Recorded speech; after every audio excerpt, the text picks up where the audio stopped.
God will make a way.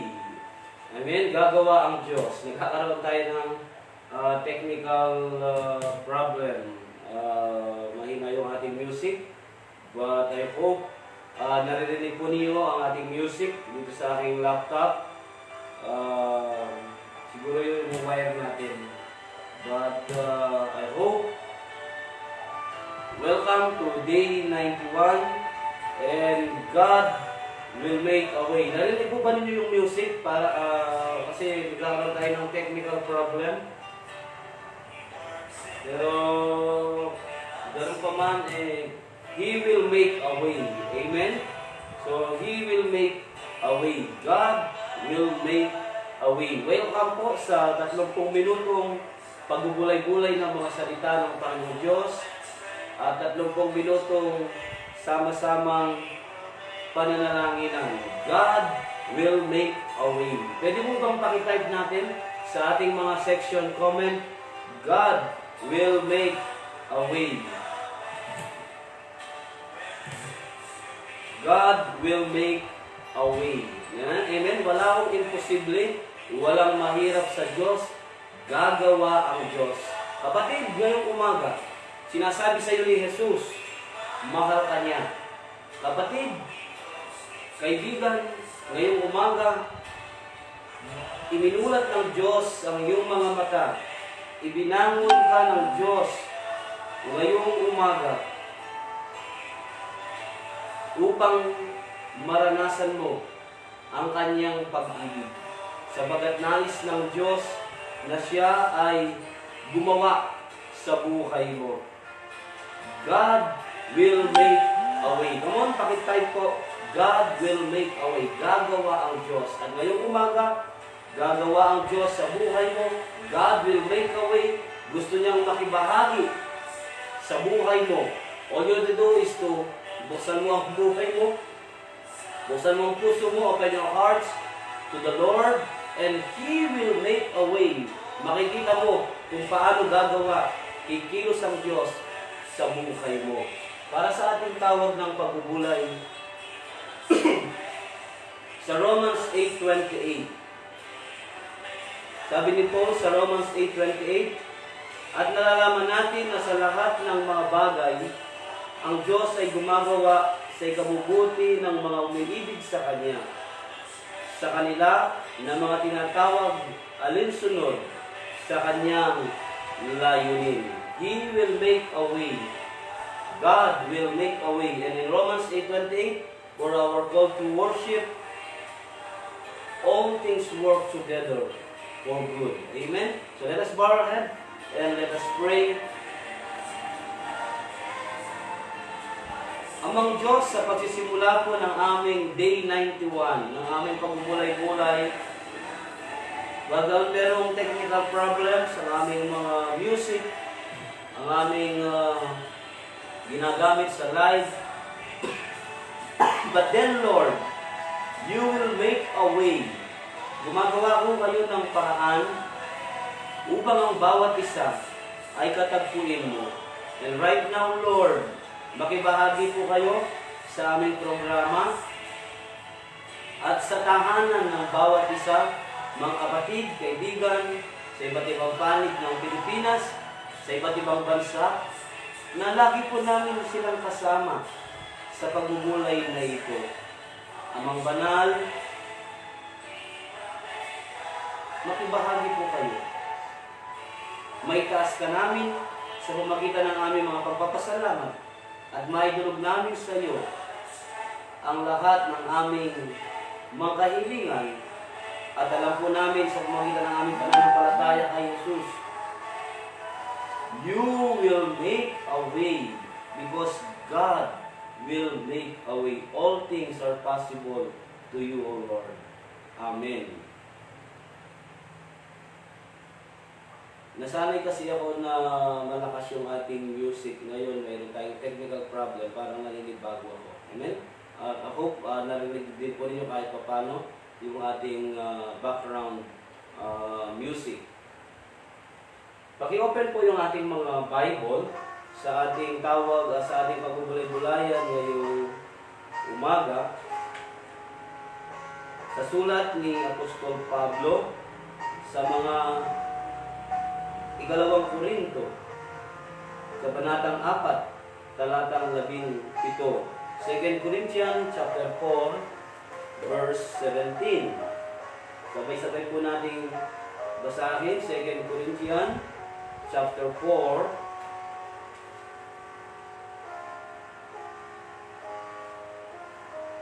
verse 17. And it says, "For this is light, momentary affliction is preparing for us an eternal weight of glory beyond all comparison." Sa Tagalog, napakaganda.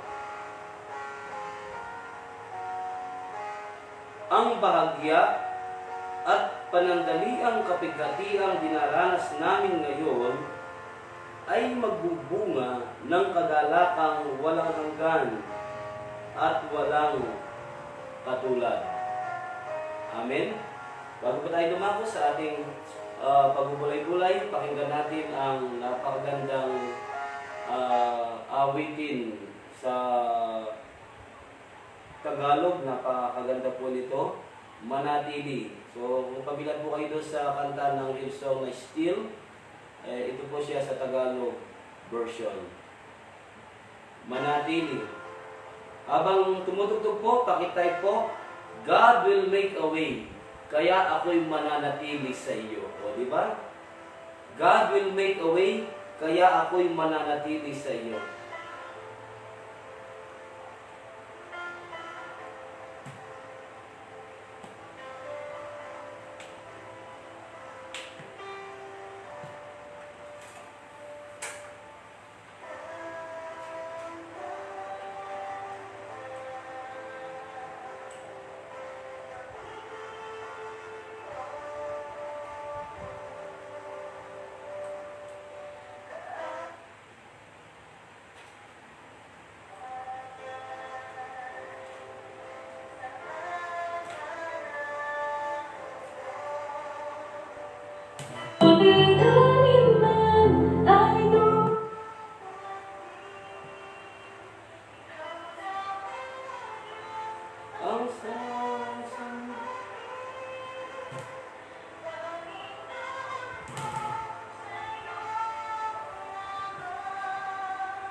Amen. So, mananatili. Tunay nga po na ang Panginoon ay patuloy na nananatili sa buhay ng bawat isa sa atin.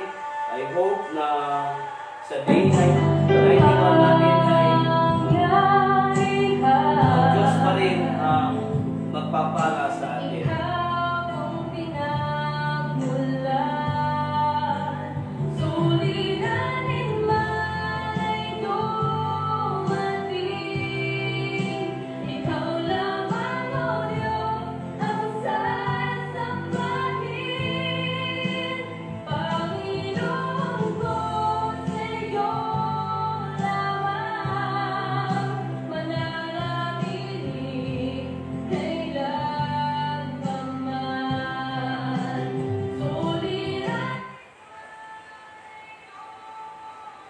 Amen. Siguro talagang hanggang dito na lang siya. Okay?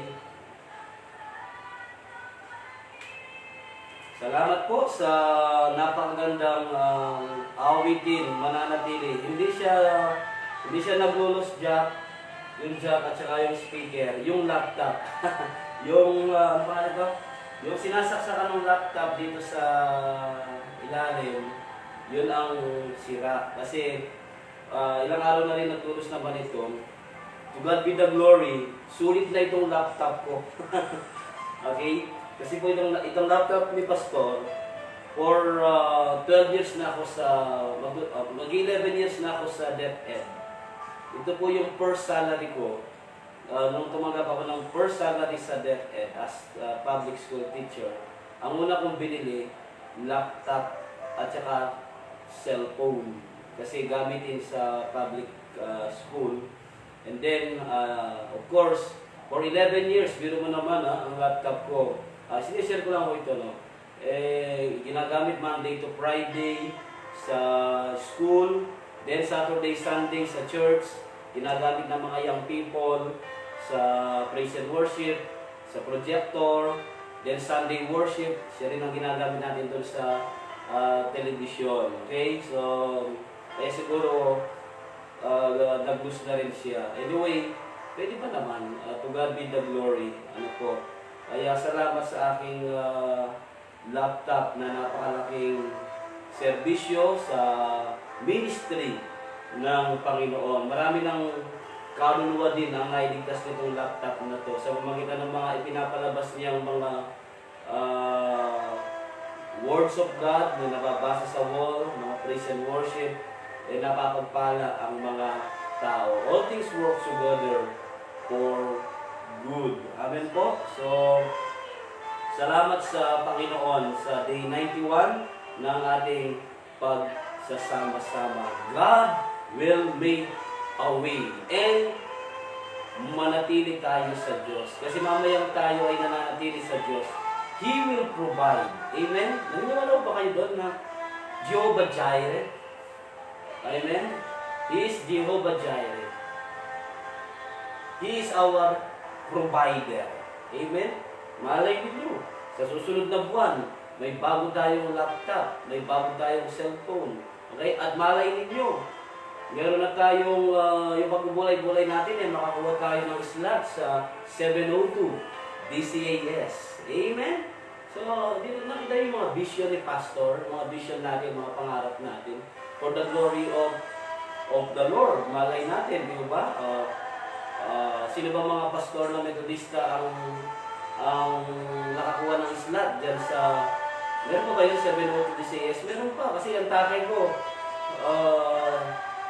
nung wala pa tayong pabubulay-bulay, pagising niya sa umaga, maghapon, ang istasyon ng kanyang radyo, 702 DCAS. Yung hardin ng panalangin, di ba? Si Pastor Proceso Marcelo. And then, Attorney Pastor Proceso Marcelo, si Pastor Joey Umali, ang ating pastor ng Methodista. Di ba? Malay ninyo, in the name of Jesus, susunod na si Pastor Jess. O, di ba? Kaya walang imposible. All things are possible to the Lord. He will make a way. He will provide because He is Jehovah Jireh. All we have to do is still manatili tayo. Remain faithful to the Lord. Let us bow our head and let us pray. As we come to your presence, dear Jesus, and as we meditate your words, let your Holy Spirit, let the power of the Holy Spirit be with us, and let your holy presence, Lord, be with us. Makibahagi po kayo sa amin, lalo na po sa mga anak ninyo ngayong umaga, na naroon sa kanilang tahanan, na naroon sa kanilang iba't ibang bansa, ang aming overseas Filipino workers, na lagi po namin kasama sa pagbubulay-bulay. Ang aming po mga prayer warriors, mga prayer intercessors, Panginoon, nakasama po namin. Lord, be with us. Makibahagi po kayo. We welcome Holy Spirit. We welcome the power and the movement of the Holy Spirit sa aming pong programang pagbubulay-bulay at sama-samang pananalangin. Amen. Day, ano na po tayo ngayon? Madam Baterina, Ate Hayley, yan, meron kayong mga meron kayong mga purpose-driven life na hawak. Try again. Okay, meron tayong purpose-driven. Yun! Meron tayong purpose-driven life. Meron po kayong mga purpose-driven life na hawak. Anong day na po tayo? Anong day na po tayo? Day 20. Day 26. Amen? At ano po yung paksa natin sa aklat ni Pastor Rick Warren na The Purpose-Driven Life? Ano po ang ating topic, Ate Venus? On the day 26. Day 91 tayo sa pabubulay, pero yung ginagamit natin ngayon ay day 26. So, ilang araw pa tayo? So, kasi 40 days ito. So, nakaka-26 days na ho tayo. So, yung topic natin ngayon ay, ayan, sabi ni Ate Hayley, growing through temptation. Thank you, Ate Hayley, Ate Roma from Hong Kong, and Ate Hayley and Raquel from Winnipeg, Canada. And of course, our abang walang duty, si Madam Principal, Madam Isabella Baterina. Salamat po. So, day 26, transformed by trouble. Amen. Growing through temptation. Pare-pareho lang po yan. Then sa Tagalog, sabi po niya, paglago sa pamamagitan ng tukso. Wow, praise the Lord. Amen. Paglago sa pamamagitan ng tukso. Yung ating binasa, yung binasa natin pala, yan, ginawa kasi meron tayong technical problems. Yung kahapon, binago ng pagsubok. Okay? I-edit ko sandali yung ating James chapter 1, verse 12. I-edit ko sandali yung ating caption. Amen? Sige po, pakibasa lang. Pakitype po, habang ine-edit po yung James chapter 1, verse 12. Santiago chapter 1, verse 12. Pakitype po ng buo, any version sa Bible. Either in Tagalog or in English. Kung Kapampangan, okay po. Kung kayo ay Ilocano, i-type din po ninyo sa wikang Ilocano. Yung James chapter 1, verse 12. Amen.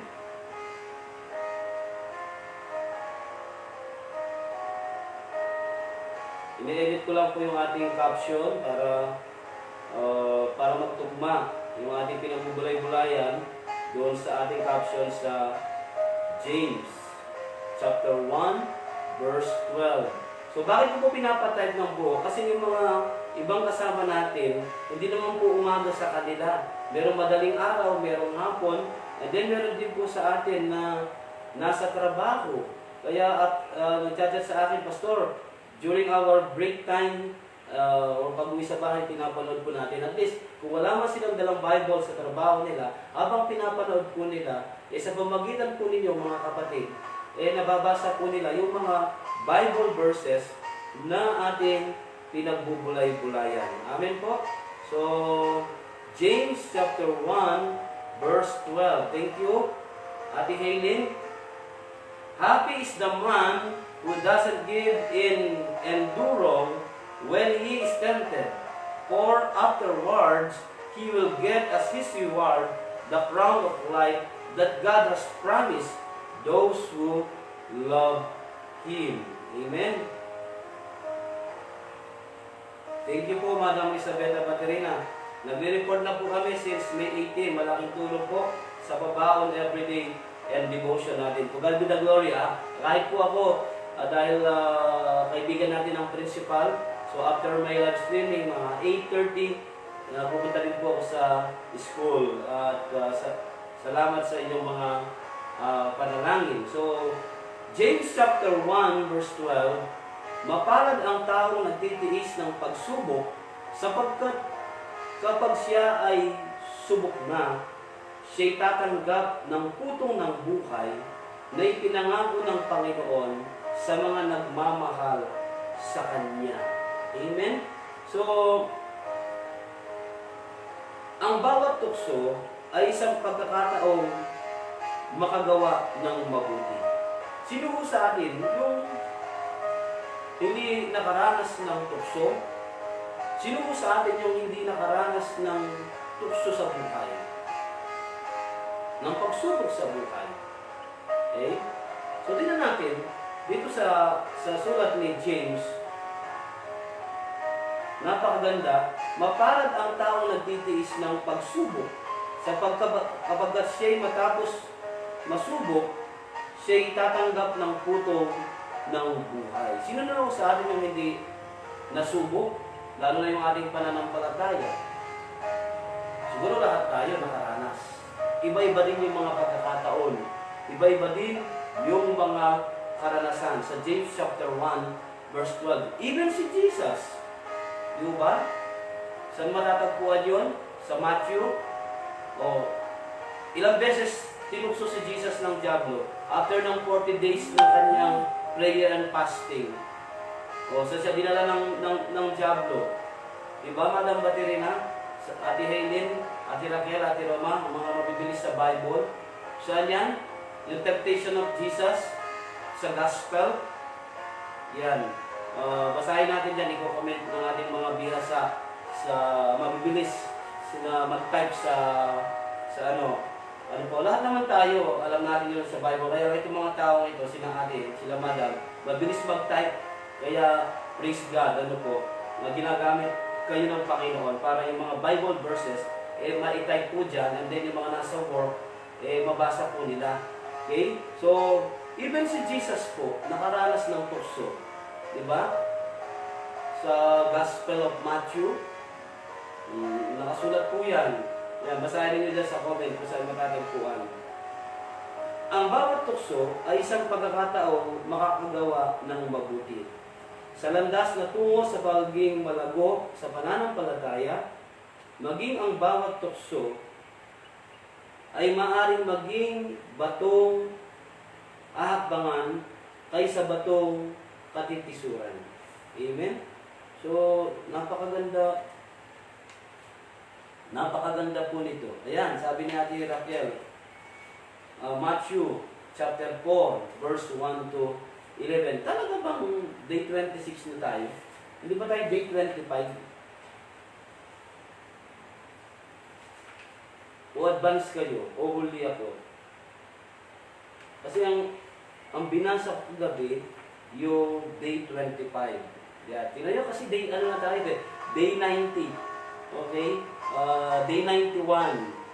Ayan, tama ako, day 25. Okay? Kaya pala sabi ko, hindi ito yung binasa ko kagabi. Okay? Day 25 tayo, Ate Raquel. So, tama yung aking binasa kanina. Binago ng pagsubok. Okay? day 25. Tama yung binasa natin, yung 2 Corinthians chapter 4, verse 17, sapagkat inihanda tayo nitong magaan at panandaliang kapigatian para sa walang hanggan at di masukat na kalwalhatian. Pwede ba tayo sa daling manalangin? Ano ba nangyayari? Let us bow our heads and let us pray.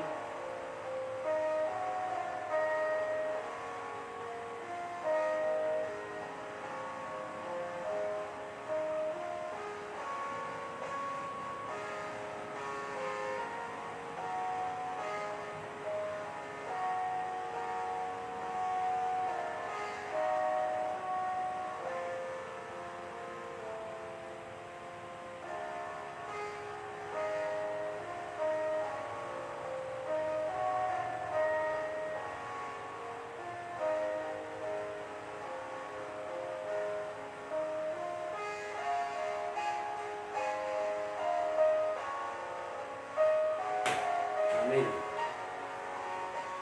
Kasi kanina, bago tayo mag-start,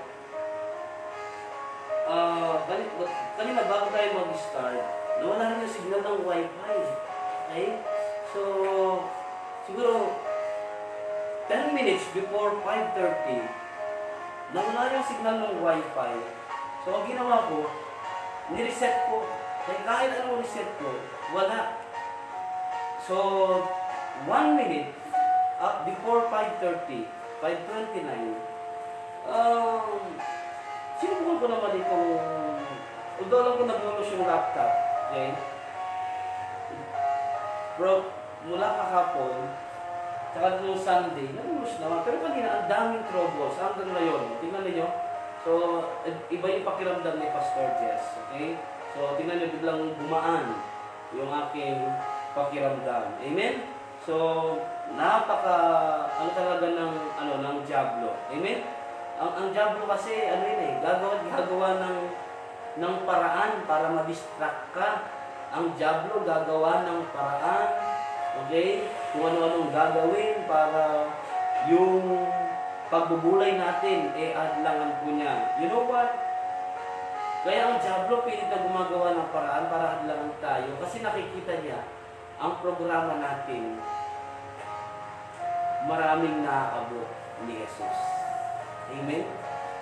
Alam ko na yun, hindi lang spiritual blessings ang programang ito. For 91 days, even material blessings, nagiging way po itong program natin. Nagiging daan po itong programa natin ng spiritual and material blessings na ginagamit ng Diyos na kasangkapan ng programa ito. Kaya ang Diablo naman, pilit tayong binabagsak, pilit tayong dinadown. Amen? So, yes, we are praying for Ate Digonis Maristel and Pastor Tababa. Kaya nga, grabe, no? Kapag ang gawain ng Panginoon mabunga, kapag ang gawain ni Jesus ay pinagpapala, ang Diablo gagawa ng paraan yan. But, in the name of Jesus, amen? In the name of Jesus, all things are possible.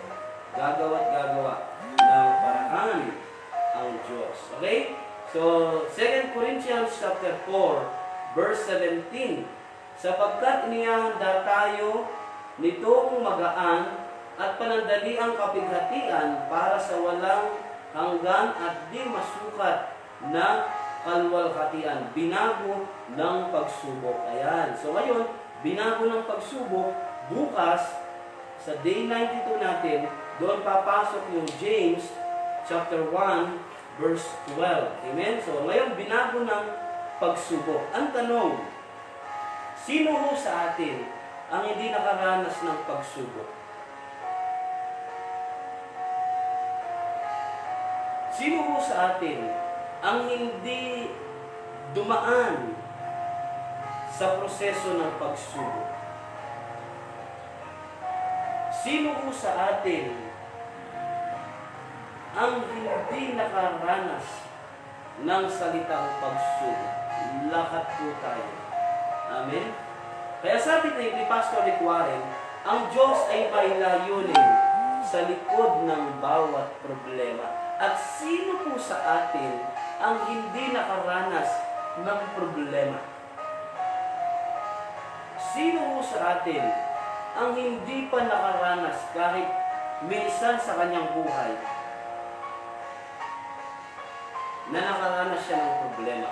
Siguro, sasabihin ko sa iyo, abnormal ka kung wala kang problema, kung hindi ka nakaranas ng problema. Lahat po tayo. Amen? Kahit mga pastor kami, nakaranas kami ng problema. Bakit? Tao tayo eh.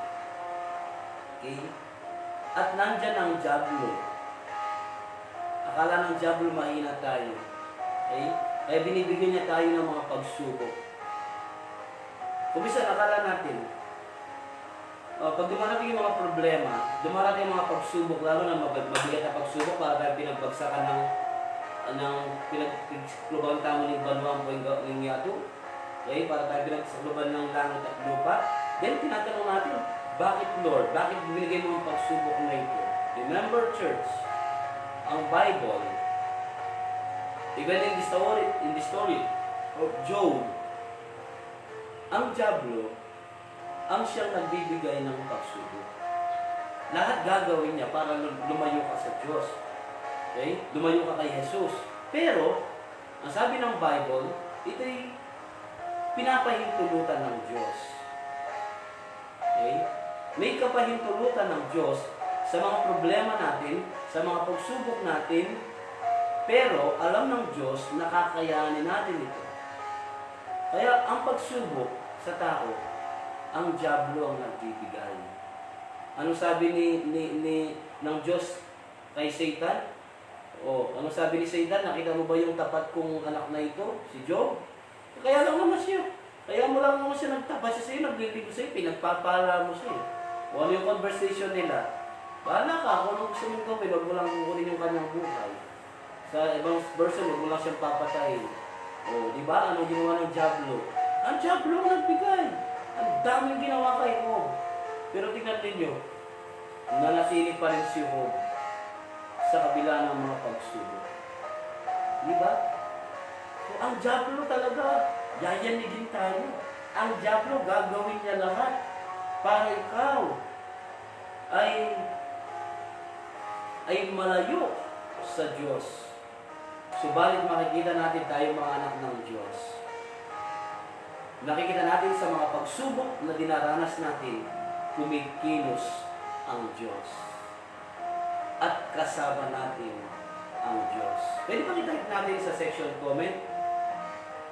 Make it personal. Sa aking mga pagsubok na nararanasan, kasama ko si Jesus.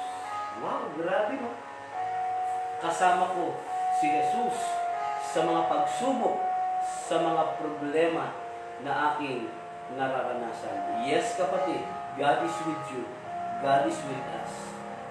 In all our troubles sa buhay natin, God is with us. He will remain faithful and He will provide and He will make a way.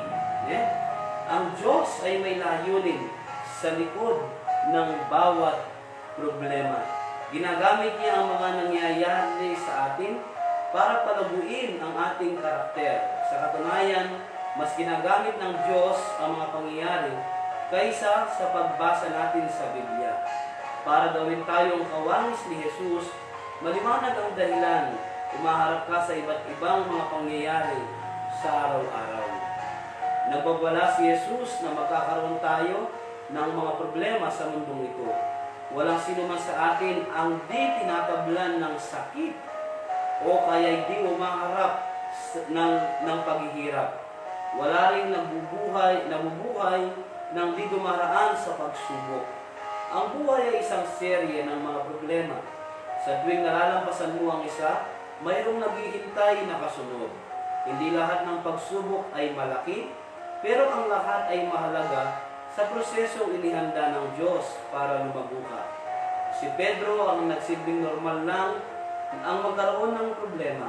Sabi ng Biblia, mga minamahal, huwag kayong mangagtaka tungkol sa mahigpit na pagsubok sa inyo na dumarating sa inyo upang kayo'y subukin na waring ang nangyayari sa inyo ay di karaniwang mga bagay.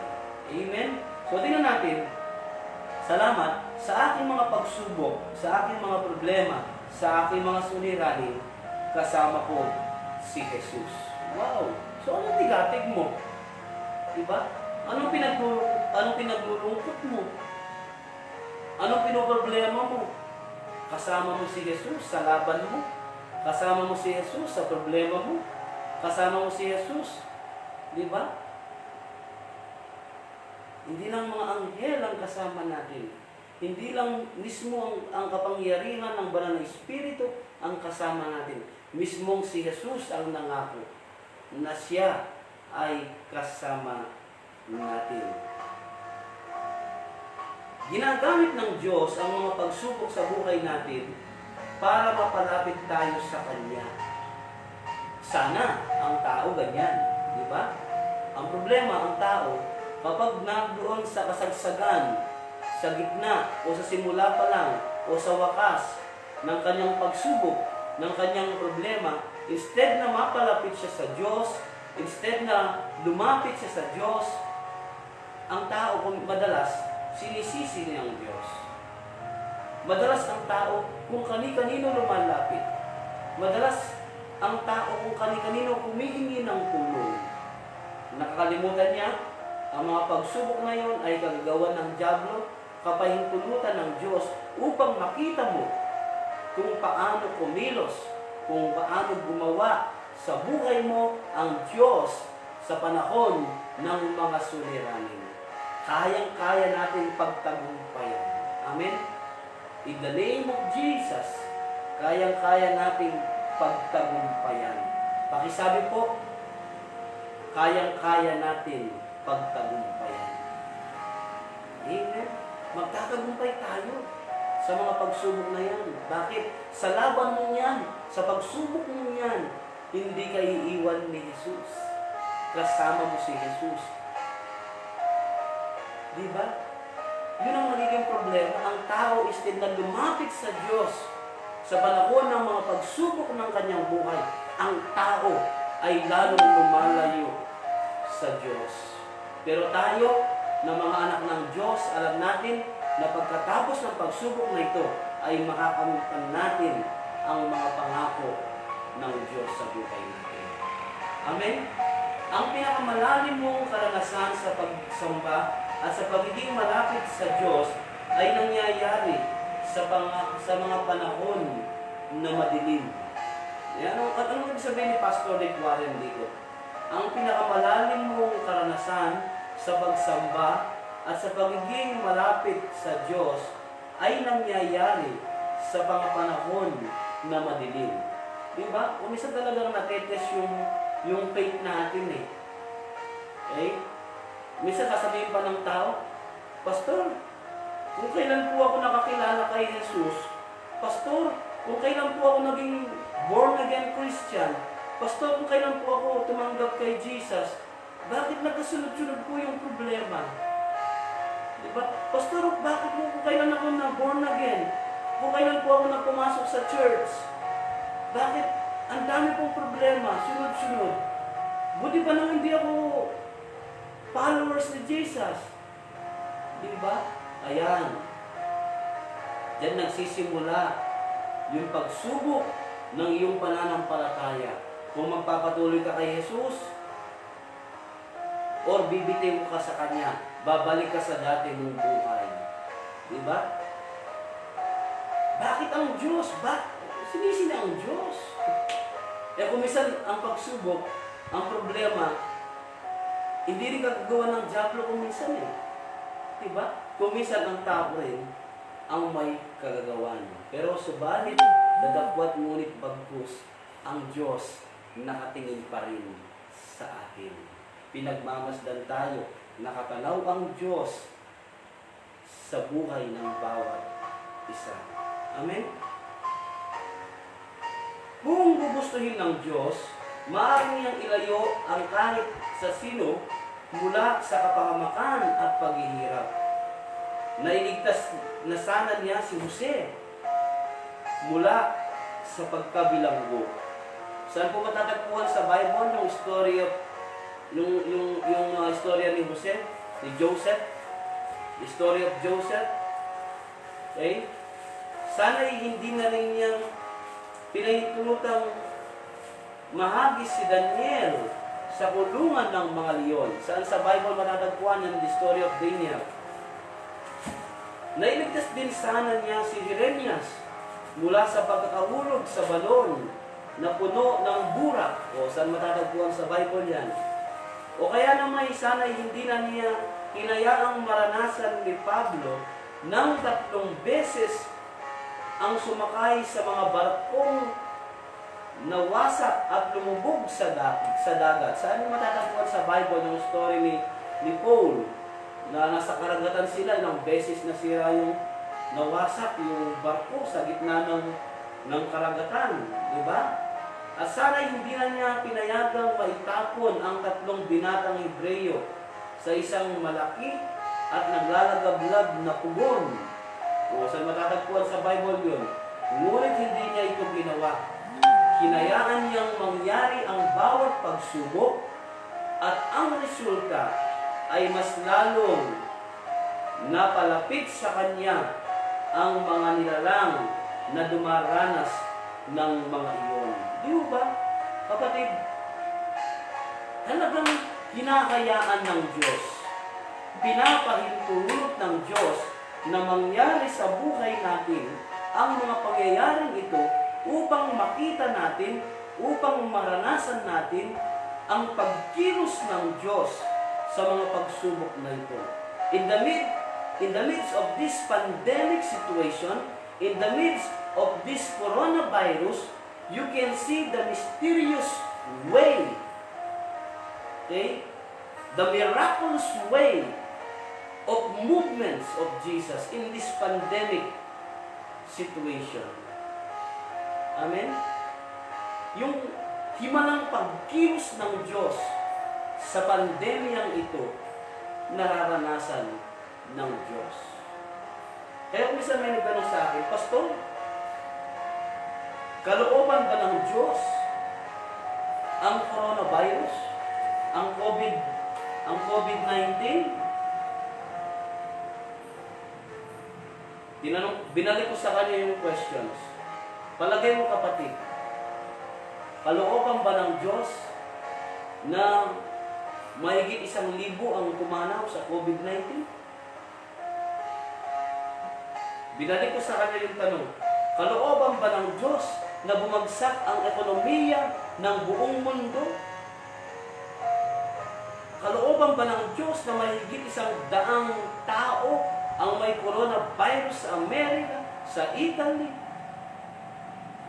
Kalooban ba ng Diyos na ang 25,000 people sa Pilipinas, ang dami na naman kahapon, mahigit 500? Grabe.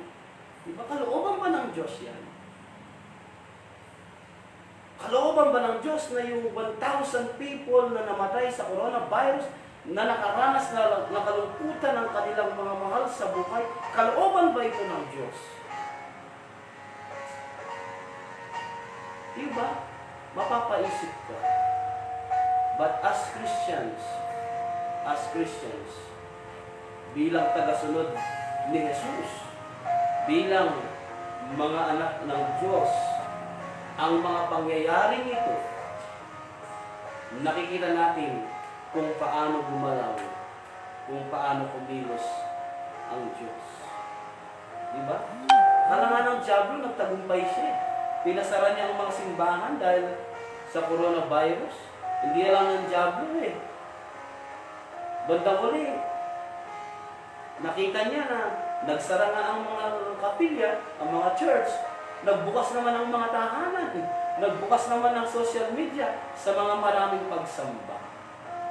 Diba?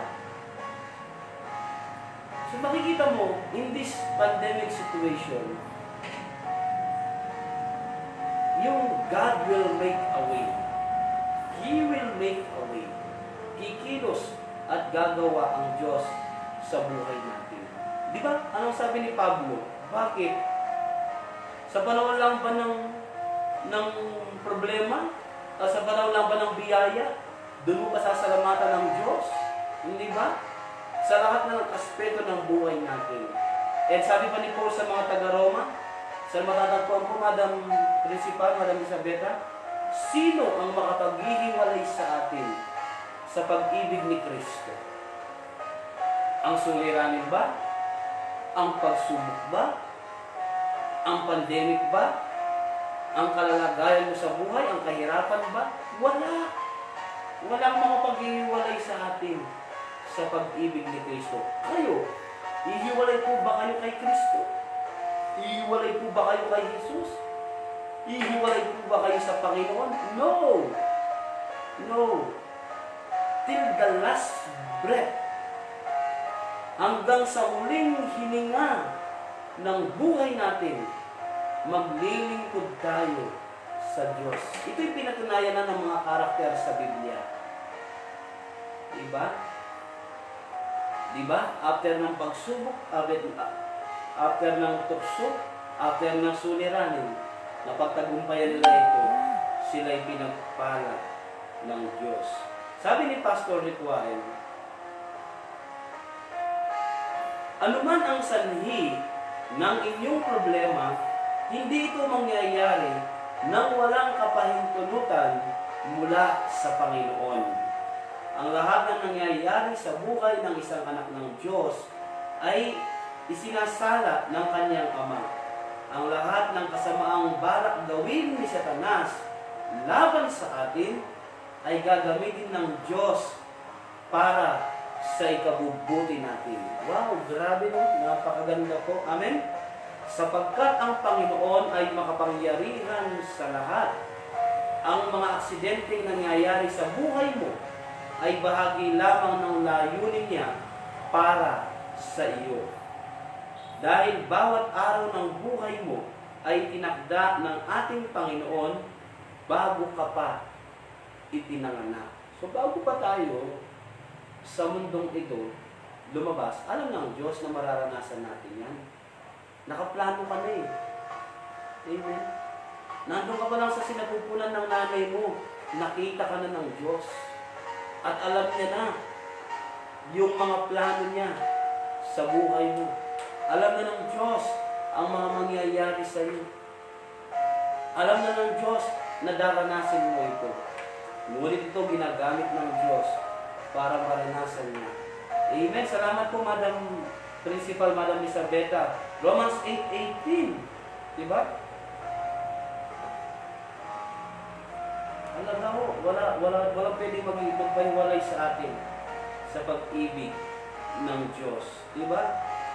Sapagkat ang Panginoon ang makapangyarihan sa lahat, ang mga insidente na nangyayari sa buhay mo ay bahagi lamang ng layunin niya para sa iyo. Kaya kung alam mo, ang mga pagsubok na yan, sa sitwasyon mong yan, sa kalalagayan mong yan, alam mo ito ay isa sa mga layunin ng Diyos para makita mo ang pagkilos niya sa buhay mo. Bakit ka mawawalan ng pag-asa? Bakit manghihina ka sa pananampalataya? Bakit tatalikod ka sa Diyos?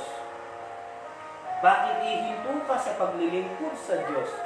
Alam mo yung nararanasan mo yan. Layunin ng Diyos para siya ay kumilos sa iyo. Ano ba? All things work together for good. Romans 8:28 and 29. Kaya lang, namin misinterpret natin kung ano ang ibig sabihin ng all things work together for good. Kalooban ba ng Diyos na mangyari din sa iyo? Kalooban ba ng Diyos na mangyari sa mundo? Sa Pilipinas? Di ba? So, tingnan natin. Kapag dumarating ang mga pagsubok sa buhay natin, may tatlong ibinigay si Pastor Rick Warren sa aklat na The Purpose the real life, pagharap sa problema ng tulad ni Jesus. Kasi si Jesus, naranasan din mo niya, di ba? Wala pang pagsubok na ibinigay sa tao na hindi natin kayang malampasan. Okay? Si Jesus nga nalampasan niya. Kaya natin yan, napagtagumpayan niya. Okay? Una, sabi ni Pastor Rick Warren sa aklat The Purpose Driven Life, pagharap sa problema ng tulad ni Jesus, una, alalahanin mo ang plano ng Diyos ay mabuti. Amen? Mabuti ang plano ng Diyos sa buhay mo, sa buhay ko, sa buhay ng kanyang mga anak. Amen? Sabi ng Panginoong Diyos kay Jeremias, sapagkat maganda ang balak ko para sa inyo at hindi masama. Amen? Ano ba sabi ng Biblia? Ituon natin ang ating paningin kay Jesus na siyang pinagmumulan ng ating pananampalataya at siya ang magpapasakdal nito dahil sa kagalatang naghihintay sa Kanya. Hindi niya ikinahiya ang mamatay sa krus at siyang ngayoy nakaluklok sa kanan ng trono ng Diyos. Lagi ko sinasabi sa Hebrew 13:8, di ba? Anong sabi ng Hebrew 13:8? Jesus is the same yesterday, today, and forever. Ano pa? Saan ka matatagpuan sa Bible yung looking unto Jesus, the author and the finishers of our faith? Diba? Itong mga salitang ito, ng salita ng Diyos, napakaganda. Diba? So pag dumarating, umaharap tayo sa matinding pagsubok, alalahanin mo ang mga plano ng Diyos ay mabuti. Kaya ko pala nararanasan ito. May nais ituro ang Diyos sa akin. Kaya pala naranasan ko ito. Makikita mo yung pag-ibig ng Diyos. Then pangalawa, magdiwang at magpasalamat. Ang hirap kaya nun. Diba? Ang dami mo ng pagsubok. Down na down ka na. Tapos magpapasalamat ka pa. Magdiriwang ka pa. Diba? Sa tao, ang hirap. Mahirap po. Diba? Huwag mo sabihin na hindi ka iiyak. Huwag mo sabihin na hindi ka nalulungkot. Diba? Pero salamat sa paalala ni Pastor Rick Warren na sa panahon ng suliranin, magdiwang at magpasalamat. Sinabi ng Biblia, lagi kayong magpasalamat anuman ang mangyari sapagkat iyan ang nais ng Diyos para sa inyong na kay Kristo Jesus. Paano ito mangyayari? Mapupunang sinabi ng Diyos na tayo magpasalamat sa lahat ng bagay, hindi para sa lahat ng bagay.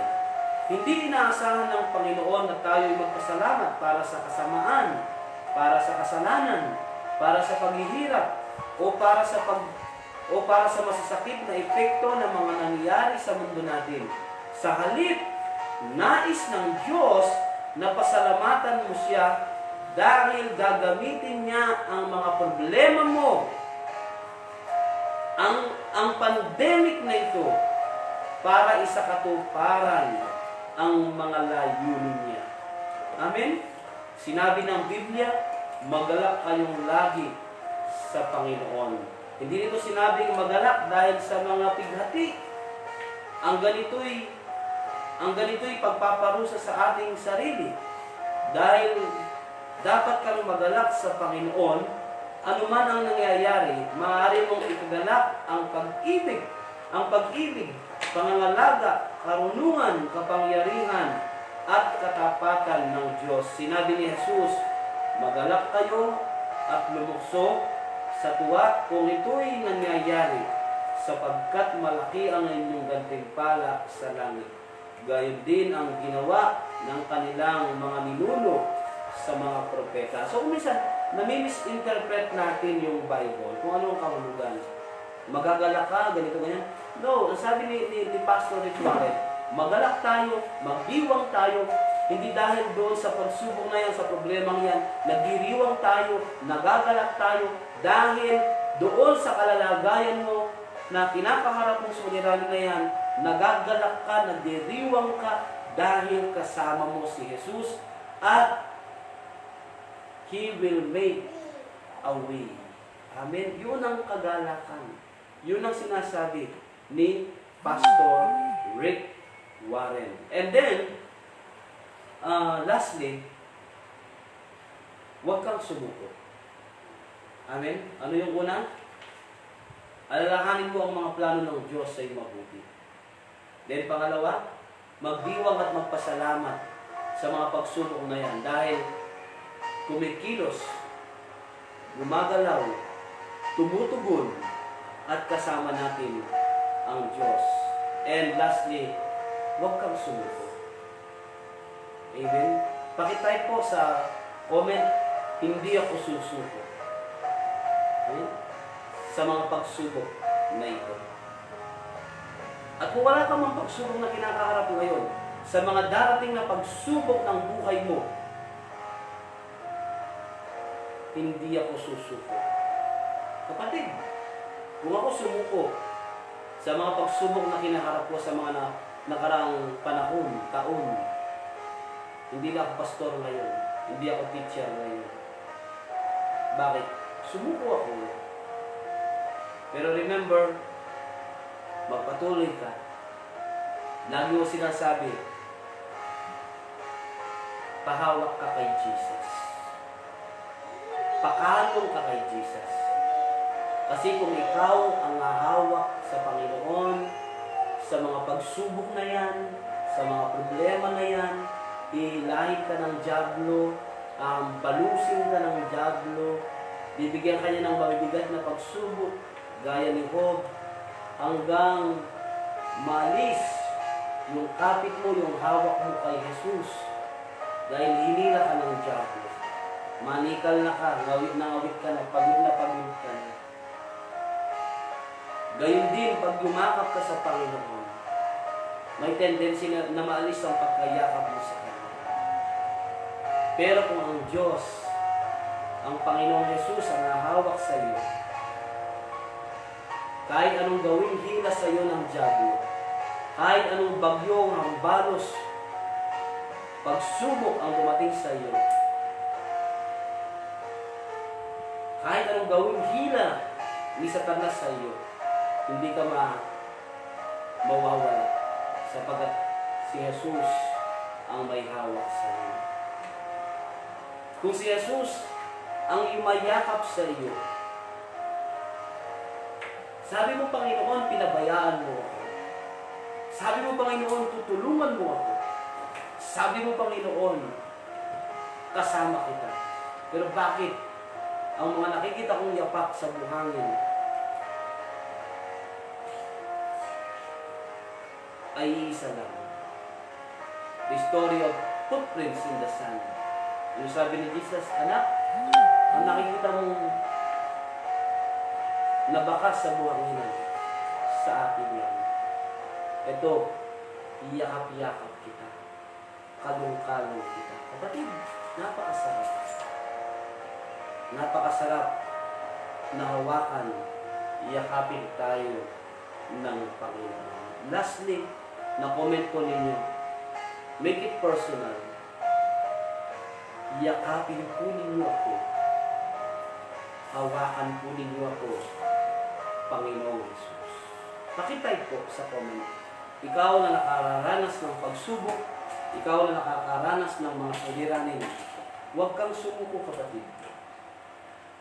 Ang Diyos, alam niya. Sabi niya, maging mapagtiis at matyaga. Sinasabi ng Biblia, yamang nalalaman ng mga pagsubok yamang nalalaman na ang mga pagsubok sa inyong pananampalataya ay gumagawa ng pagtitiis. At inyong pabayaan na ang pagtitiis ay magkaroon ng sakdal na gawa upang kayo maging sakdal at ganap na walang anumang kakulangan. Magtiwala tayo sa Panginoon. Pakitay po, last na to. Yakapin mo ako. Hawakan mo ako, Panginoon. Amen? Hindi po, lahat kayo na nakikinig. Gusto ko po ng bawat isa, bago tayo matapos sa ating programang ito ngayong umaga, at bago tayo dumulog sa Panginoon, gusto ko po na i-type ninyo sa section comment, yakapin mo ako, hawakan mo ako, Panginoong Jesus. Amen? Salamat po. Yakapin mo ako, Panginoon. Hawakan mo ako. Thank you, Ate Leonora Sampang. When I was through my cancer treatment, nagling lang ako sa Panginoon at sa Kanya din ako umugot ng lakas ng loob. I never questioned Him, pero bagkus ay nagpasalamat ako sa Kanya. To God be the glory. Sister Leonora Sampang from Canada. Make it personal. Jesus, hawakan po ninyo ako. Yakapin po ninyo ako. At mamayang ito yung panalangin natin, kapatid, na nakakaranas ka ng pagsubok ng mga problema ngayon. God knows your situation right now. Alam ng Diyos ang kalalagayan mo. Alam ni Jesus ang iniisip mo. Talos ni Jesus ang mga ibinibigay sa iyo ng dyablo na problema. Maaring hinahambalos ka ng dyablo ngayon. Maaring si Satanas hinihila ka palayo kay Jesus. Binibigyan ka niya ng mga maraming problema, mga suliranin, para manghina ka sa pananampalataya. Balit, payakap ka sa Panginoon. Pahawak ka sa Panginoon. Na habang dumadaan ka sa pagsubok na yan, alam mo magtatagumpay ka. Sapagat hawak-hawak ka ni Jesus. Yakap-yakap ka ni Jesus. Kalong-kalong ka ni Jesus. Anak, kaya mo yan. Anak, nandito lang ako. Anak, hahawakan. Kapatid, make it a prayer. Hawakan, kunin niyo ako, Panginoon. Yakapin po niyo ako, Panginoon. Let's bow our head and let us pray. Lord Jesus, Lord Jesus, Lord Jesus, Panginoong Jesus, Panginoong Jesus, mahabag po kayo sa amin. Kaawaan po ninyo kami. Panginoong Jesus, siya na nakikinig, siya na nanonood ngayong umaga. Hindi ko po alam kung ano ang kanyang kalalagayan. Hindi ko po alam kung ano ang kanyang sitwasyon. Hindi ko po alam kung ano ang kanyang mga pagsubok na pinagdaraanan sa oras na ito. Hindi ko po alam kung ano ang mga problema ang kanyang mga kinakaharap ngayon. Problema sa asawa, sa pamilya, sa mga anak, sa hanap buhay, pakikibaka sa karamdaman, sa sakit, pagkalugi ng kanyang negosyo, pagbagsak ng kanyang mga pinagkukunang yaman. Wala siyang kapayapaan. Nakikibaka sa sakit na kanser. Nakikibaka sa wheelchair. Nakikibaka sa kanyang pag-iisa, sa kanyang kalungkutan. Lord, Lord, yakapin mo siya. Jesus, Jesus, hawakan mo siya. At kami po ngayong umaga, Panginoon, dumadalangin sa iyo. Hawakan po ninyo kami. Hawakan po ninyo kami. Iyakapin po ninyo kami. Iyakapin po ninyo kami. Madama namin ang pag-ibig mo. Siya na nalulumbay. Siya na nalulungkot. Siya na nangungulila. Siya na maraming iniisip. Yakapin po ninyo siya ngayong umaga. Panginoong Jesus, iparanas mo sa Kanya ang pagmamahal mo. Na siya na nabibigyan ng lubha sa Kanyang suliranin, sa Kanyang pagsupok. Siya na nabibigyan ng lubha sa Kanyang mga pasanin sa buhay. Tulungan po ninyo siya. Yakapin po ninyo siya, Panginoon. At sa panahon na ang dyablo pilit kaming inilalayo sa iyo, sa panahon na ang dyablo pilit siyang gumagawa ng paraan upang kami huminto sa pananampalataya sa iyo, Panginoong Jesus. Huminto kami sa paglilingkod sa iyo, Panginoong Jesus. Ang dyablo, iba't ibang paraan ang ginagawa. Panginoong Jesus, hawakan po ninyo kami ng mahigpit upang hindi kami lumayo sa iyo. Upang hindi kami mapunta sa kamay ng dyablo. Hawakan po ninyo kami ng mahigpit. At sa panahon po ng aming paglilingkod, sa panahon po na kami ay nadarapa, sa panahon po na kami ay nalalamig sa pananampalataya, Panginoong Jesus, sa amin pong pagkadapa, muli po ninyo kaming itayo. Muli po ninyo kaming hawakan. Muli po ninyo kaming yakapin upang kami po'y magpatuloy sa paglilingkod sa iyo. Sapagkat ikaw ang nagsabi, ang mananatili hanggang wakas, siya lamang ang maliligtas. Amang banal, ngayong umaga, bukas po ang operasyon ng aming kamanggagawa, si Jack Maristel Sikat, asawa po ni Pastor Jason.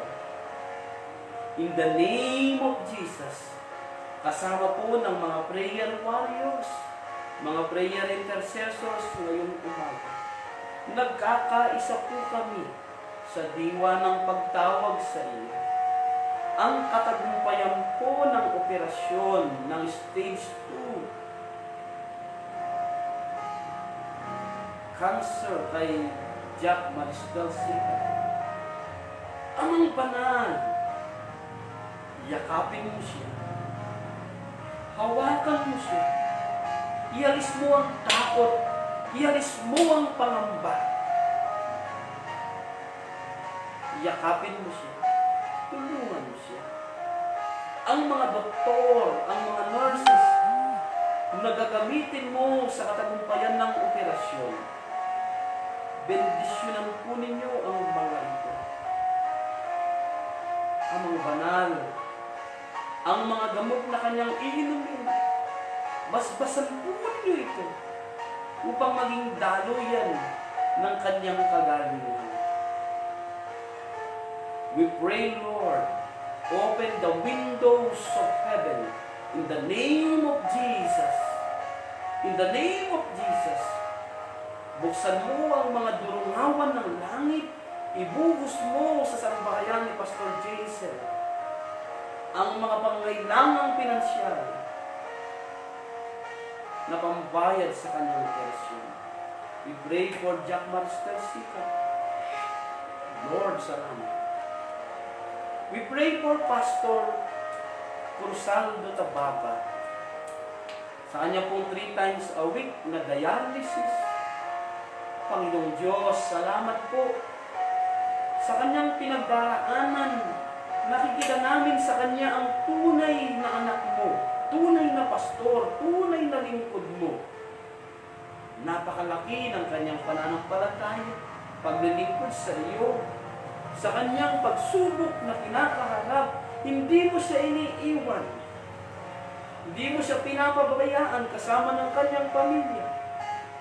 Kaya tinuloy sa kanilang mga anak, Amang banal, salamat. Salamat po na mamayang ang tao, ang lingkod mo na nagtapat sa iyo, na naglingkod sa iyo, gaya po ni Haring David, na sa kanyang pagkabata, wala siyang nakitang mga lingkod, mga anak mo, na sa taong naging tapat sa iyo, ay kailanman siya'y naging dukha. Salamat po, Ama, sa mga pag-asa, sa mga salita mo, na binagbulay-bulayan namin, lalo kaming lumalalim ang pananampalataya sa iyo, lalo po namin nararanasan ang kalapitan sa aming mga buhay. Amang Diyos, salamat po ng marami sa iyong papuri, pagwalhati, at siya nanonood, nakikinig. Sinasabi sa iyo ni Jesus ngayong umaga, kapatid, sa laban mong yan, sa pagsubok mong yan, kasama mo si Jesus, kikilos si Jesus, gagawa si Jesus sa buhay mo. God will make a way. Pwede bang itaas natin ang ating mga kamay? Come on, Deborah. Lift up your hands. Lift up your hands. Ano man ang ginagawa mo? Come on, receive. Receive the blessings. Kapatid, ano man ang ginagawa mo? Nasaan ka man? Tanggapin mo ang banal na bendisyon ng Diyos Ama, ang pag-ibig, pagliligtas, paggabay, proteksyon, paghawak, pagyakap sa iyo, sa atin, ang ating Panginoong tagapagligtas, ang Panginoong Jesus, ang pagigipisan, pang-aaliw, patnubay, at higit sa lahat, ang proteksyon ng banal na Espiritu Santo laban sa banta ng coronavirus. Sumating lahat, managana, magmula ngayon, magpasawalang hanggan.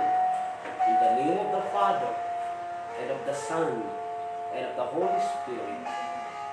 Amen. Amen and Amen. Dinatanda po ng ating pananampalataya na tinubuan at tutugunin ng Diyos ang ating mga dalangin. Pakitay po ang tatlong Amen. Amen, Amen, and Amen. Bakit mo pinateng-teng, Deborah, ang ating kampana? Gusto mo nang sumayaw? May na-signal natin. O anong, yung sira yung ating laptop, yung ano niya, paggawa natin. O anong song mo? Mainit si Deborah. Mamili ka na. O anong song mo? Turo mo. Na? Turo mo dito, turo. Ako'y magpupuri. Ha? Ako magpupuri, tribes, or turn it up. Turn it up. Turn it up. Turo mo. Turo mo dito. Dito. Turn it up na lang. Okay, sige. Yan. Tatlo ang paborito nito. Ako magpupuri, tribes, at saka turn it up. Mahina lang yung music natin, no? Ito po si Pastor Jess Bunyag, Mother Donna Kabilangan Bunyag, Deborah Jemima, na nagsasabing, kapatid, God will make a way. Amen? Gagawa ang Diyos. Still, manatili tayo sa Panginoon. Okay? Mahina yung music natin, Deborah. To God be all the glory. Bye-bye po. God bless. Pagpalain tayo ng Panginoon. Try natin. Diba?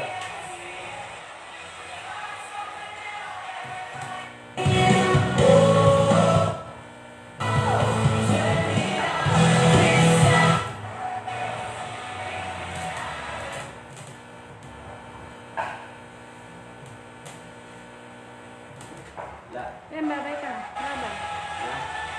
Babay ka na. Babay na.